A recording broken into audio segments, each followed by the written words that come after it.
Umpisahan na natin ang ating pagbibigay ng tabang o mismo mula sa ating satellite office sa Kongreso. Makakasama natin si Sir Rudy Vizcaya, ang coordinator ng Ako Bicol Party List. Kasama mo ngayon, Ka-Rudy, si Maria Teresa Samya at ang kanyang hinaing ay para sa kanyang mister na 6 na taon nang lumalaban sa sakit sa puso at ngayon ay kinakailangan sumailalim sa isang operasyon. Nanay Teresa, kumusta po yung kalagayan ngayon ng inyo pong mister?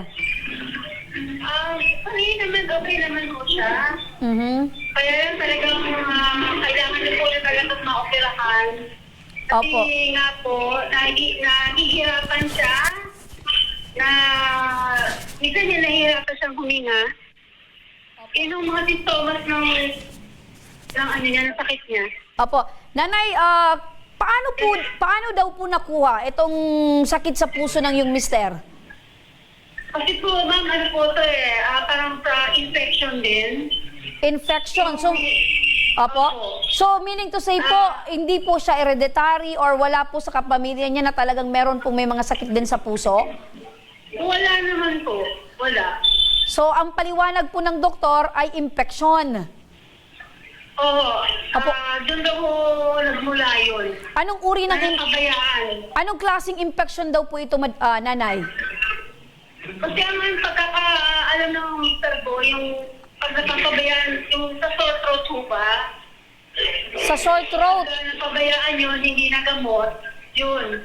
Sa sore throat po, nay, tama po ba yung narinig ko? Sa sore throat po. Yes po, Uh-huh. ma'am. So, ano po yung madalas na epekto nitong sakit na nararamdaman po ni tatay? Yun nga po, yun, nahihirapan mo siyang huminga. Parang pag natutulog ba siya, parang ang pakiramdam daw niya, nalulunod yung feeling niya. Tapos konting akit lang ho ng hagdan, konting lakad. Ayun na po, nahapo na po siya. Opo. Sa 6 na taon pong meron po siyang iniindang sakit sa puso, si tatay po ba ay nagtatrabaho pa rin or tumigil na po siya sa kanyang trabaho? Retired na po siya nun, ma'am. That time po na nagsimulang ma-diagnose po siya na meron siyang sakit sa puso, retired na po siya sa trabaho. Opo. Pero lumabas po kasi yung before pa siya mag-retire, may nararamdaman na po siyang mga ganong sintomas. Kaya lang binabaliwala lang niya. Ngayon nung 2019, ayun, nagkaroon na po siya ng rheumatic heart disease. Nakita na sa 2D echo test niya na meron siya rheumatic heart disease with severe to mild pa lang naman na regurgitation yun. Ipagsisikip ng valvula niya. Opo. Pero nung pagdating nitong 2024, ayun na, naging severe na yung mild regurgitation niya. Opo. So, from mild rheumatic heart disease, naging severe na po. So, Yes po, ma'am. mas lumala po yung karamdaman po ni mister. So, ngayon po, nay, paano po yung mga gamutan? Sino po yung nagtatrabaho po sa pamilya? Meron po bang nakakatulong po para sa gamutan ni mister? Bali po kasi si Mr. lang talaga ang breadwinner. Ako naman po kasi, nung dalaga, nagtatrabaho, pero nung mag-asawa na po ako, hindi na housewife na po ako. Opo. Meron po kayong anak ni mister? Isa lang po. Isa lang. Ito po ba ay babae o lalaki? Babae po. Unika iha. So ito pong anak po ninyo, nay, meron na rin po bang sariling pamilya or nagtatrabaho naman po, nakakatulong po sa inyo? May sariling pamilya na rin po yung anak ko. May trabaho naman, kaya lang po kasi may pamilya na nga rin siya. Very tight budget din naman sila mag-asawa. Opo. Kaya kung meron naman siyang may aabot, pasalamat kami. Opo. Yun lang po.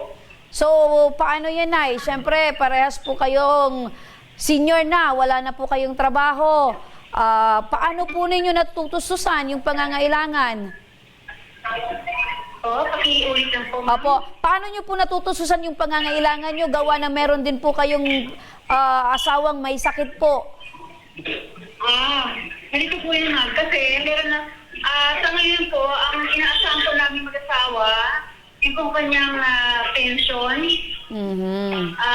bali po 12,000 yun. Opo. Talagang pinagkakasalan namin mag-asawa. Opo. So malaking tulong din po sa inyo yung nakukuha yung buwan ng pensyon. Yes po, yes po, ma'am. Opo, matanong ko lang po kayo, nanay, paano nyo po nalaman or nakilala ang Ako Bicol Party List? Ako Bicol. Actually, kasi yan, ma'am, nababasa ko po kasi sa Facebook, doon sa mga medical assistance group, na yun, marami yung nagre-recommenda sa Ako Bicol na nakakatulong nga daw po. Ayun. Tapos ano nga po, pati ho dun sa Philippine Heart Center, kung saan po kami nagpapa-accredito ng mga guarantee letters. Habang naghihintay mo kami doon, yung mga kapapasyente, nagpakwento-kwento kami doon. Opo. Nagbabanggit nga ho yung Ako Bicol. Tapos sa inyo po, particular siyempre si Sir Rudy. Ayun.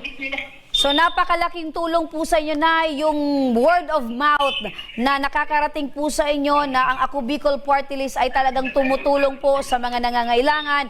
At tama po yung party list na nilapitan po ninyo dahil ang Ako Bicol Party List po ay isa sa mga tumutulong sa ating mga kababayan na mayroong malaking budget para sa problemang medikal. So ngayon po, nanay, ano po yung pinakakailangan po ninyo na inilapit po dito po sa aming programa?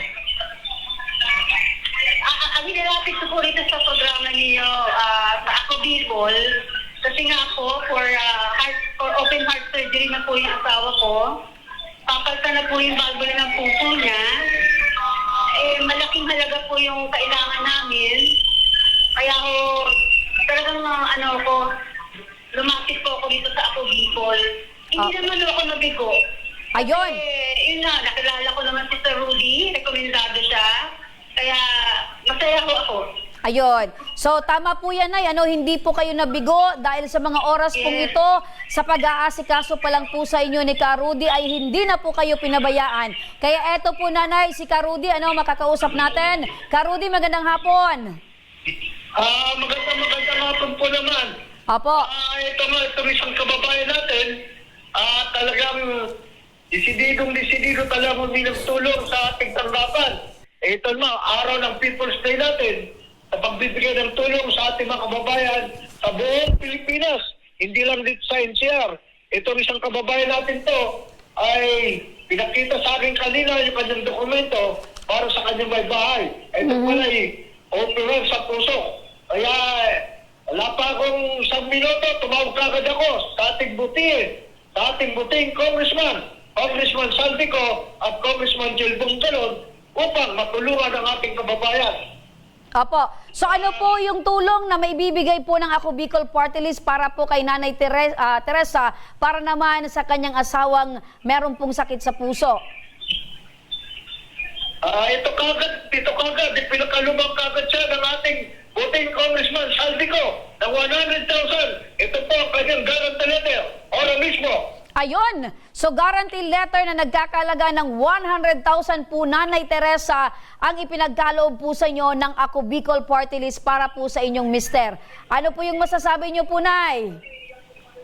Maraming salamat po sa Ako Bicol Tabang, Ora mismo, kay Congressman Saldico, kay Congressman Gil Bongalon, at siyempre po kay Sir Rudy Vizcaya.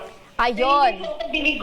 Ayun. So hindi po talaga kayo, Nay, kaya mabibigo dahil ang Ako Bicol Party List ay lagi pong andyan na tumulong po sa ating mga kababayan. Kaya nga po, naniniwala kayo, Nay, ng Ako Bicol Party List ay katulong na, kakampi pa.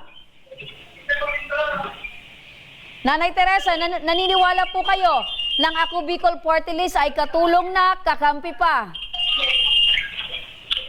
Ayun, so hindi na naririnig ni Nay. Nay!